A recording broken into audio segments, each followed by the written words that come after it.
Sir మీకు ఆర్టిస్ట్‌గా ఉన్నారు కాబట్టి, నాకొక డ్రీమ్ రోలు, నాకు డ్రీమ్ మోడలు, వీళ్ళ యాక్టింగ్ బాగుంటుంది, వీళ్ళ యాక్టింగ్ ఫిదా ఇట్లాంటి ఏమైనా అభిప్రాయాలు ఉంటాయా?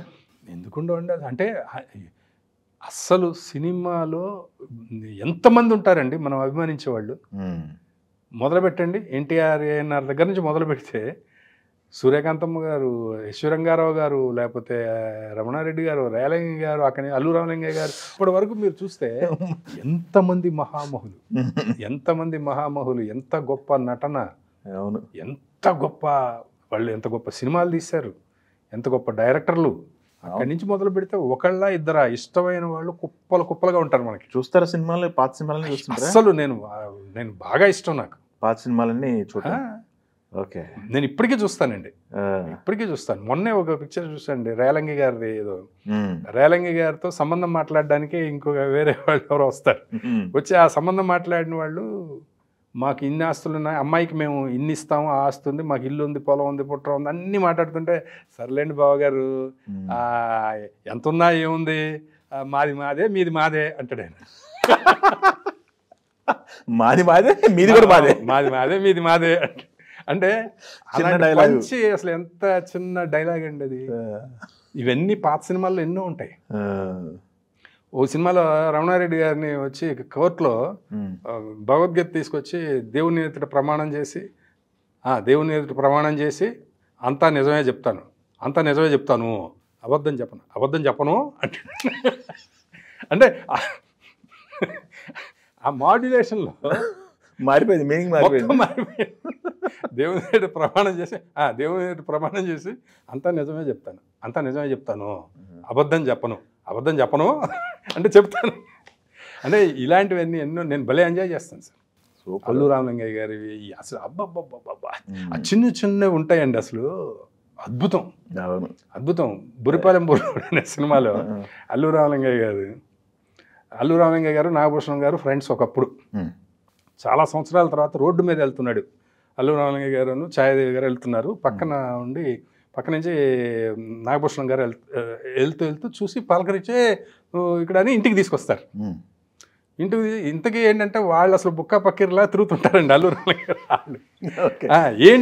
ఏంటి కనపట్టలేదంటే, మేము అంతా పుణ్యక్షేత్రాలు అన్నీ తిరిగి ఎలాగ సంపాదించాము, కోట్లు సంపాదించేస్తాము, ఇవన్నీ అయిన తర్వాత అంతే తిరిగి వస్తున్నాము అని చెప్తారు. ఇక్కడ చూస్తే భోజనాల దగ్గర కూర్చుంటారంట. ఆ కరెక్ట్గా తినేటప్పుడు ఆయన అడుగుతాడు, అవును ఇంతకీ ఏ పుణ్యక్షేత్రాలు చూసి వస్తున్నారు అని అడుగుతారు ఆయన. పక్కన ఛాయాదేవి గారు, ఏముంది బావగారు, గంగా గయా పూరిను. ఈలోపు తినే ప్రాసెస్లో ఉంటాడు అల్లు రామలింగయ్య గారు. గంగా గయా పూరిను. పూరియా ఎక్కడ పూరి ఎక్కడ, పూరి లేదా ఇక్కడ. ఇలాంటివి మీకు కొల్లలుగా దొరుకుతాయండి పాత సినిమాల్లో. ఓకే, మీకు కొల్లలు అనమాట.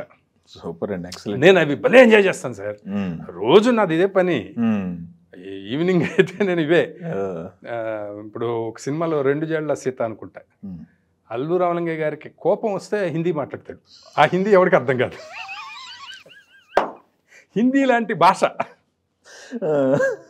కోపం వచ్చిందంటే చాలా ఆయనకి, మామూలుగానే మాట్లాడుతుంటాడు, కోపం వచ్చిందంటే ఇంకా అసలు దడ హిందీ మాట్లాడతాడు. అయ్యో, కడుపు ఉబ్బిపోతుందండి. మీరు ఎన్నిసార్లు చూసినా కడుపు ఉబ్బిపోతుంది. ఆ మహానుభావులు అబ్బా తలుచుకొని ఇది ఉండదు నాకైతే. కల్పన అని ఒక పిక్చర్, ఆయన రైటర్ అల్లు రామలింగయ్య గారు. ఇంత పెద్ద బుక్ వేసుకొని రాస్తుంటాడు. జమీందారు అలా నడుచుకుంటూ వస్తుండగా అనగానే ఒక క్యారెక్టర్ వచ్చేస్తుందండి, రావు గోపాలరావు గారు. ఎవరయ్యా నువ్వు అంటాడు. అదే నువ్వు రాసే జమీందారుని, నీ కథలోని పాత్రని అంటాడు. అక్కడి నుంచి ఏ క్యారెక్టర్ రాస్తుంటే ఆ క్యారెక్టర్ వచ్చేస్తుందండి. అక్కడ హింస పెట్టేస్తారు ఇతను. అసలు ఏం ట్రాక్ సార్ అవి. ఆ చివరికి ఏమై ఇలా రాస్తే వచ్చేస్తున్నాడు ఇతను, మాట్లాడితే ఏ పాత్ర అడుక్కునేవాడు గెటప్లో వచ్చేస్తాడు రావు గోపాలరావు గారు. ఏమయ్యా పాత్రలను సృష్టిస్తున్నది నేను, ఇలా ఎప్పుడు పడితే అప్పుడు వచ్చేస్తావా అంటాడు. సృష్టించడం వరకే నీ పని, తర్వాత నీ పాత్రలు ఎక్కడ తిరుగుతున్నాయో నీకు అనవసరం అంటే ఇలా ఉందా అని చెప్పి ఇంకొక కథ స్టార్ట్ చేస్తాడు. అందులో ఏంటంటే ఒక 10 సంవత్సరాల పిల్లవాడు సైకిల్ దొక్కుంటూ అనేది రాస్తుంటాడు. ఇలా చూస్తే ఆయన నిక్కరేసుకున్న సైకిల్, ఇది కూడా వదలవా. అసలు ఏం క్యారెక్టర్స్, ఏం క్రియేషను, మామూలు. ఇప్పుడు ఏముంది సార్ మనం చేసిన కామెడీ ఇవన్నీ నథింగ్, అసలు 10% కూడా కాదండి. వాళ్ళు చేసిన దాంట్లో ఎంత అద్భుతమైన కామెడీలు చేశారు. అవును. ఆ మాడ్యులేషన్స్ ఒక్కొక్కరికి ఒక్కొక్క సిఎస్ఆర్ గారు ఆయన మాడ్యులేషన్, లేకపోతే ఇట్లా అబ్బో అద్భుతాలు సార్. నేను అలాగే తమిళ్ కూడా చూస్తుంటానండి. తమిళ్ కూడా ఎంఆర్ రాధా గారని మన రాధిక గారి ఫాదర్ ఒక ఆయన ఉన్నారు. ఆయన వీళ్ళందరూ పీక్స్ అండి. అంటే నిజం చెప్పాలంటే 10% కూడా కాదు ఇప్పుడున్న జనరేషన్ ఏది కూడా. వాళ్ళు టైమింగ్ కానీ, వాళ్ళ యాక్ట్ చేసే విధానం కానీ, వాళ్ళు డైలాగు ఆ కటింగ్ కానీ ఎక్కడెక్కడ వాడారా, వాడతారా? కొంచెం అటు ఇటు చేసి వాడేస్తానండి. వాడేస్తారా? ఓకే, వాడాను ఒకటి అర, అంటే ఎక్కువ కాదు, అంటే మరీ తెలిసిపోయితే బాగోదు కదండి.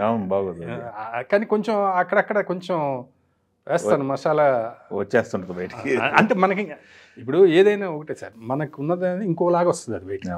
ఇప్పుడు మీకు అకిరా కురోసావా గారు ఒక మాట చెప్తాడు, జపాన్ డైరెక్టర్లందరికీ ఆయన దేవుళ్ళు అంటాడు. ఆయన కొత్త రైటర్స్కి, డైరెక్టర్స్కి మీరు ఇచ్చే సలహా ఏంటంటే ఆయన ఒకటి చెప్తారు, ముందు మిమ్మల్ని మీరు నింపుకోండి, చూడాల్సిందంతా చూడండి, సినిమాలు ఎన్ని చూస్తారో చూడండి, చదవాల్సిందంతా చదవండి, ఎంత చదవగలరో అంత చదవండి, సొసైటీలో మీ పక్కన తిరిగే క్యారెక్టర్స్ని అబ్జర్వ్ చేయండి.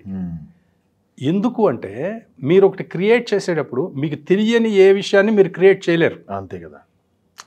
అసలు విన్నదో, చూసిందో, అనుభవంలోకి వచ్చిందో దాన్నే బ్రెయిన్ గుర్తుపెట్టుకోగలుగుతుంది తప్ప, దాన్నే రీప్రొడ్యూస్ చేయగలుగుతుంది తప్ప, సొంతగా ఎక్కడి నుంచో గాలిలోంచి క్రియేట్ చేసి అది బయటికి పంపించే శక్తి బ్రెయిన్కి లేదు. మీకు ఒక విషయం తెలిస్తే, ఇంకొక విషయం తెలిస్తే, ఆ రెండూ కలిపి మీ క్రియేషన్లోంచి కొత్తగా వస్తుంది. అంతే కదా. సినిమా అయినంతే కదా, సినిమా అయినంతే, ఏ ఆవిష్కరణ అయినంతే. కాబట్టి మనకు తెలియకుండానే ఏదో ఒక క్యారెక్టర్కి మనం అప్లై చేయడము ఇంకొకలాగా వచ్చేస్తుంది అది.